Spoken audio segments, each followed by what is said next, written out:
और बात एक और बाहुबली की, राजा भैया की, जिनकी प्रतापगढ़ और उनके आसपास के इलाकों में तूती बोलती है। कुछ दिनों पहले वो बीजेपी के बगल में खड़े थे, मगर अब एकदम बिफरे हुए हैं। बीजेपी को उम्मीद थी कि राजा भैया उनका साथ देंगे, लेकिन राजा भैया ने तटस्थ रास्ता चुना है, जिसके बाद बीजेपी तो नहीं, लेकिन केंद्र में मंत्री और बीजेपी के साथ ही पार्टी के अध्यक्ष ने राजा भैया को चैलेंज दिया है।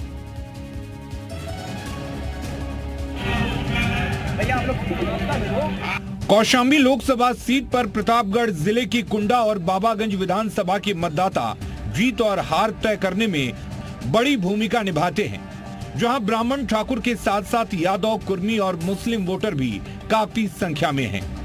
इस इलाके पर भले ही वोटर खासी अहमियत रखते हों, लेकिन माना जाता है सारा कंट्रोल कुंडा के राजा यानी राजा भैया के पास है। मगर उसी राजा को चुनौती दी गई है। कौशाम्बी की रैली में अनुप्रिया पटेल ने निशाना साधते हुए कहा, स्वघोषित राजाओं को लगता है कुंडा उनकी जागीर, उनके भ्रम को तोड़ने का अवसर है ये चुनाव। 26 मई को ईवीएम का बटन दबाने जाएंगे तो याद रखिएगा कि इस देश के अंदर अब केवल मतदाता ही सर्वशक्तिमान है और राजा या रंग बनाने का काम सिर्फ मतदाता भाइयों के हाथों में है। अनुप्रिया पटेल अब तक खामोश थी, लेकिन अचानक से वो हमलावर क्यों हो गई, इसे समझने के लिए थोड़ा फ्लैशबैक में चलना होगा।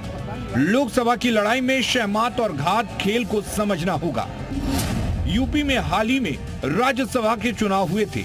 एक सीट पर पेच फंसा था बीजेपी और सपा के बीच, लेकिन माना जाता है कि इस सीट पर बीजेपी प्रत्याशी को जिताने में कुंडा के राजा ने बड़ा योगदान दिया था। राजा भैया को उम्मीद थी कि उन्हें लोकसभा चुनाव में इसका इनाम मिलेगा। बीजेपी के दिग्गजों के साथ उनकी मीटिंग का कई दौर चला, लेकिन एक दिन अचानक से राजा भैया ने किसी भी राजनीतिक दल को चुनाव में समर्थन देने से इनकार कर दिया। राजा भैया ने साफ तौर पर कहा कि वो ना तो बीजेपी के साथ हैं, ना ही INDIA गठबंधन के प्रत्याशी को उनका समर्थन है।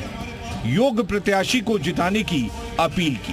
देखिए, AC में बैठने के पहले अभी बाहर से घूम के आ रहे हैं, सबसे मिल के आ रहे हैं, ये भी आप जानते हैं।